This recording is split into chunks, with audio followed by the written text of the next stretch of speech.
¿Cómo les puedo ayudar? Tú sabes. Cuando baje el sol. Breaking Bad's smartest characters act like idiots, and it's not by accident.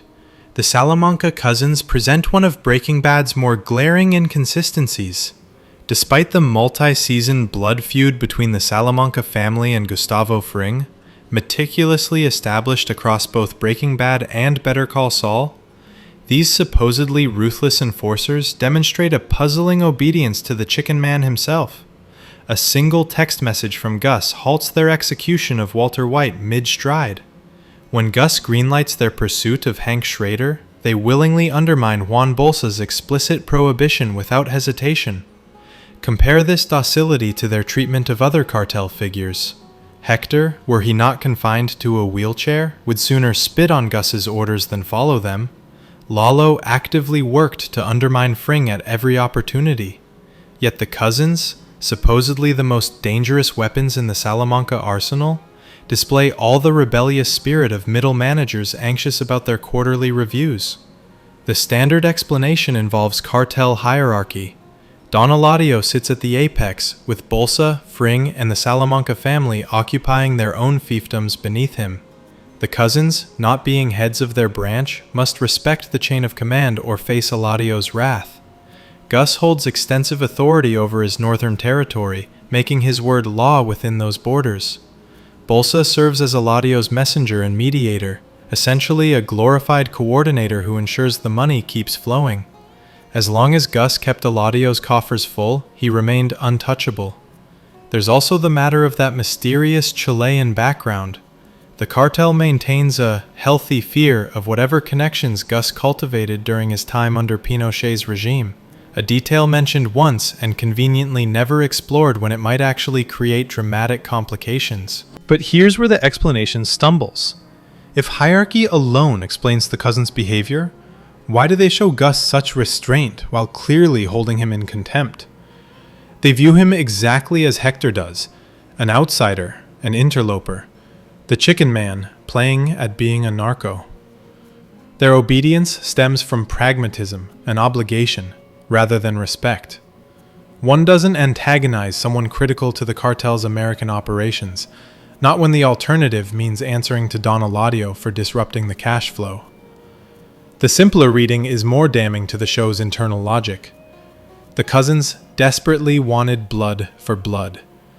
Hank killed Tuco, their actual cousin, and Gus offered them the trigger man on a silver platter. Why complicate matters by defying someone ranked higher, when cooperation delivers the revenge they crave? Killing Hank satisfies their vendetta without forcing them to navigate the political minefield of cartel politics. Still, one can't shake the feeling that this represents early writing finding its footing. The cousins appear in only one season of Breaking Bad, yet their presence looms so large they feel omnipresent, a testament to effective character design masking narrative convenience. The writers needed the cousins to obey Gus for the plot to function, so obey they did. The elaborate justifications about hierarchy and territory serve primarily to paper over what is, essentially, characters behaving as the story requires, rather than as their established personalities would dictate. Gustavo Fring, the inexplicably modest drug lord. Why does Gustavo Fring risk everything? Police investigation, cartel violence, federal prosecution, to operate a massive methamphetamine empire when he already owns a successful restaurant chain with 14 locations across the American Southwest? The man lives in a house worth $800,000 and drives a Volvo from 1998. Hardly the lifestyle choices of someone desperate for drug money. The facile answer is that Los Pollos Hermanos exists solely as a money laundering front and distribution network. The restaurants provide legitimate cover for moving product and cleaning profits. Gus's modest lifestyle forms part of that cover. Conspicuous consumption would invite exactly the scrutiny a drug kingpin seeks to avoid. The entire operation represents a masterclass in hiding in plain sight. But this explanation, while textually supported, raises more questions than it answers. Before Max's murder, Gus appeared motivated by the same forces driving most dealers: wealth accumulation and the comfortable, decadent lifestyle it enables.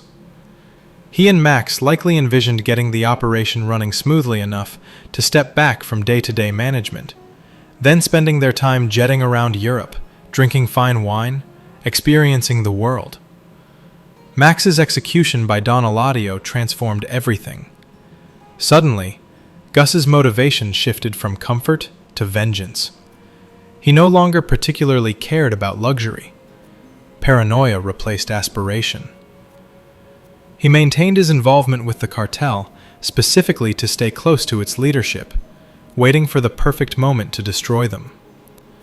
Had he simply established an independent operation in another state, he'd never have gotten near Eladio again. So he continued working for them, biding his time, building his empire brick by methodical brick. The money and territory Gus accumulated served purely as means to an end, resources necessary for executing his decades-long revenge plot. After eliminating Bosa, Eladio, and the Salamanca family, perhaps Gus might have finally allowed himself some indulgence. But Walter White ensured the world never discovered whether the Chicken Man could actually enjoy his victory. What makes Gus's backstory particularly rich is how it reframes his entire arc. He's not a drug dealer who happens to own restaurants. He's a highly ranked official from Pinochet's secret police, who fled Chile after the regime change, taking with him a taste for the status and power he once wielded. Max's murder didn't create Gus's capacity for methodical brutality. It simply redirected a capacity that already existed. The drug empire represents an attempt to reconstruct the authority structure he lost, with the added benefit of positioning him to punish those who took Max away. Once someone reaches Gus's level in the cartel hierarchy, there's no easy exit.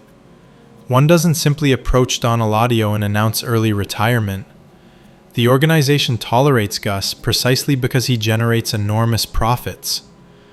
Removing the profit motive means removing the only thing keeping Eladio from killing him out of sheer principle. Gus found himself trapped in a prison of his own construction, which, given his ultimate goal, suited him perfectly. Plot armor and protagonist privilege. When smart characters act stupid. Walter White's survival throughout Breaking Bad presents a fascinating case study in the collision between character competence and narrative necessity. Was Walt actually brilliant, or simply the beneficiary of absurdly good fortune?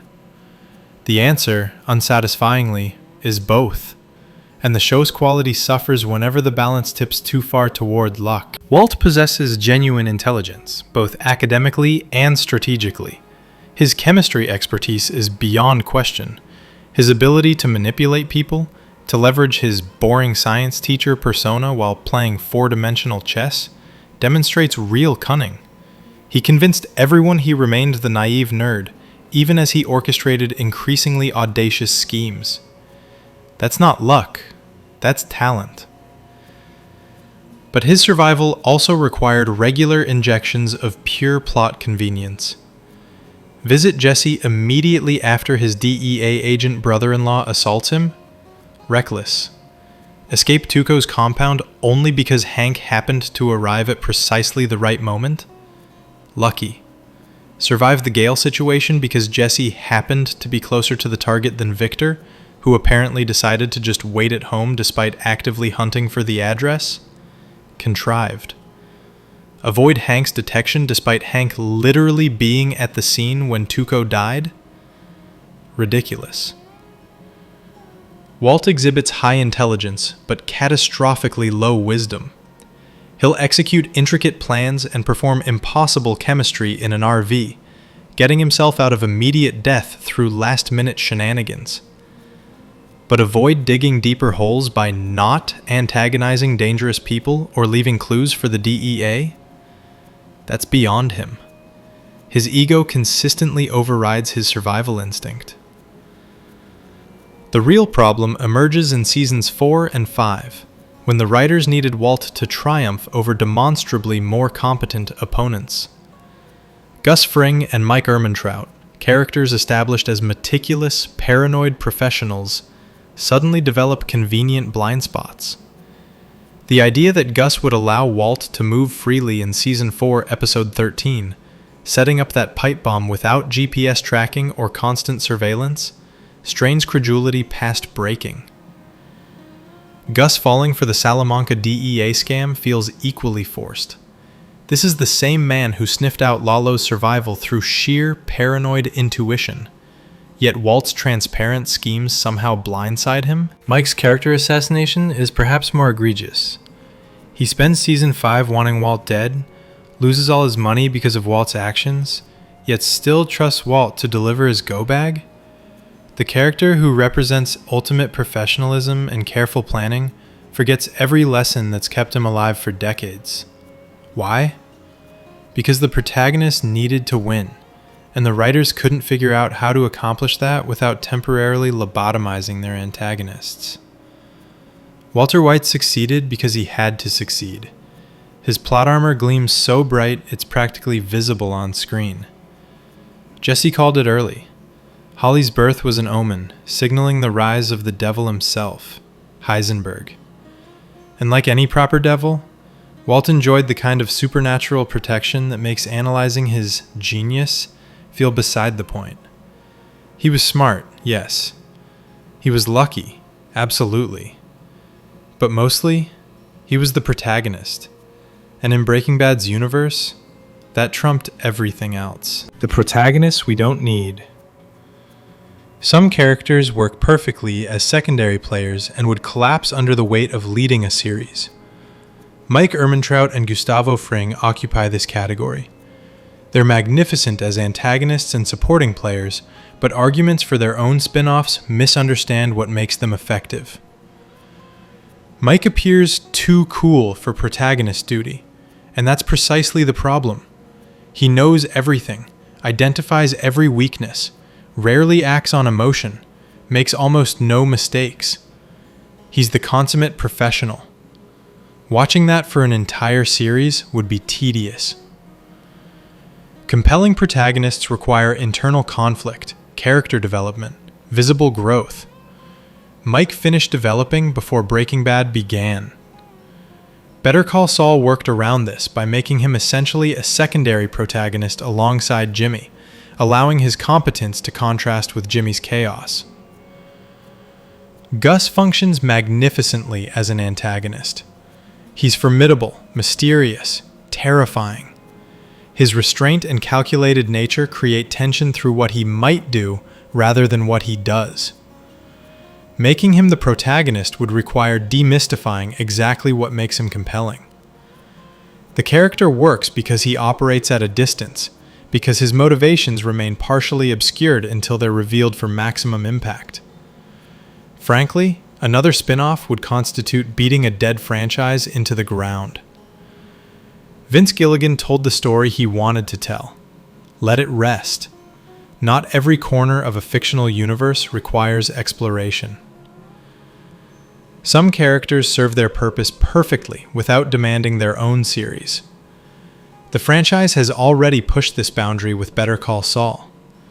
Saul Goodman worked brilliantly in Breaking Bad, a morally flexible lawyer providing comic relief and criminal expertise in measured doses. Stretched across multiple seasons as Jimmy McGill, that character becomes substantially less interesting.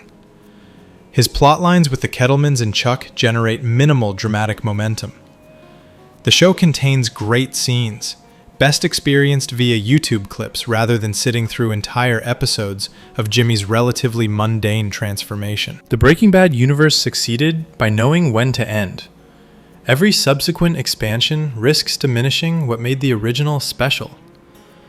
Mike and Gus earn their places in television history exactly as they appeared. They don't need more. Sometimes, being a magnificent secondary character represents the highest achievement possible. Not everyone deserves, or can survive, protagonist status. Even Gus knew when to cover his tracks. You should too. Hit subscribe.